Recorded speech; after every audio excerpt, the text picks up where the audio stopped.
Time now for the morning rush. Many newly elected officials are ringing in the new year, getting sworn into their positions, including Governor Michelle Lujan Grisham for her second term.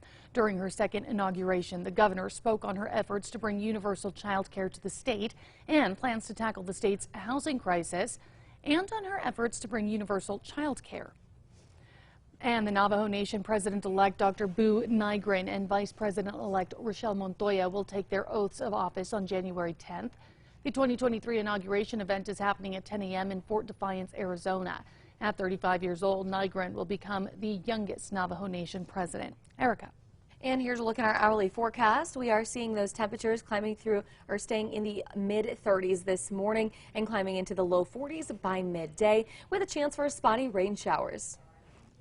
Clovis police say just before 9:30 last night they got a call about gunshots. A short time after, dispatchers received a second call from a man claiming he'd fired a gun in self-defense.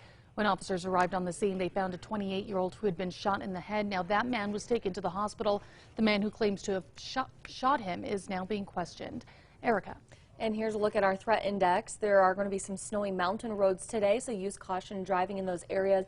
And high winds across the east could cause power outages.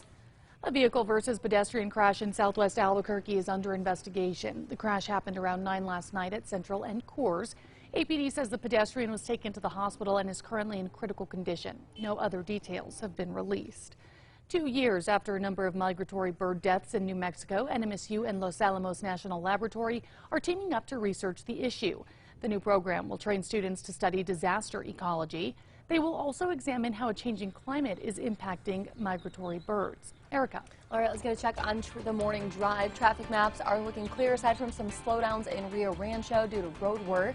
And here's a look at the Big I. Starting to see more cars on the roads and no major issues driving through the metro area. This football analyst had to make a split decision in the middle of broadcasting a game. Former Washington quarterback turned ESPN analyst Robert Griffin III during Saturday's college football playoff doubleheader. Now, as the third quarter was ending, he got a call telling him his wife was in labor. He later tweeted it was a false alarm, but he was still glad to make it home to spend New Year's Eve with his wife. And time now for the 5 facts. At number 5, people in Albuquerque are still warming up this morning after plunging into the new year this weekend. People were out at River Point Sports and Wellness Sunday morning for the annual Polar Plunge, jumping into the pool in 40-degree weather.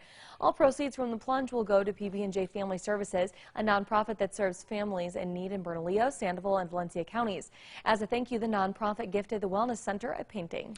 At number 4, a local small business owner is celebrating the new year by giving back to an important cause. Selena Baca is the owner of the online store Desert Goddess Jewelry.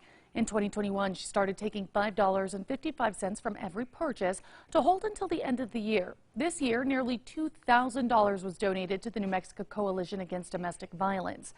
Baca hopes as her business grows, she can continue to donate a bigger percentage of her proceeds to the organization.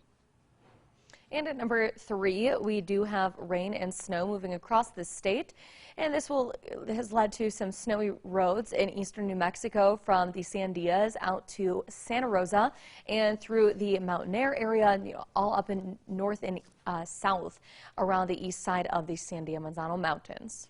At number 2, school officials are asking for help this morning identifying the culprits for vandalism that happened at a local high school over the weekend. Cleveland High School shared the news about the damage in an email to parents. Black and white spray paint was scattered across an exterior wall at the school. We've had to blur some of that video because of foul language. Now anyone with information is asked to call CHS Security or Rio Rancho Police. And at number 1, many newly elected officials are ringing in the new year, getting sworn into their positions, including Governor Michelle Lujan Grisham for her second term. During her second inauguration, the governor spoke on her efforts to bring universal child care to the state and touted the Opportunity Scholarship. Moving forward, the governor says she wants to tackle the state's housing crisis, including homelessness and improving mental health and addiction help. During her second inauguration, the governor spoke on her efforts to bring universal child care to the state and touted the Opportunity Scholarship. In a unique way of taking office, Bernalillo County Sheriff John Allen was sworn in at midnight, January 1st, at a DWI checkpoint to show solidarity with deputies.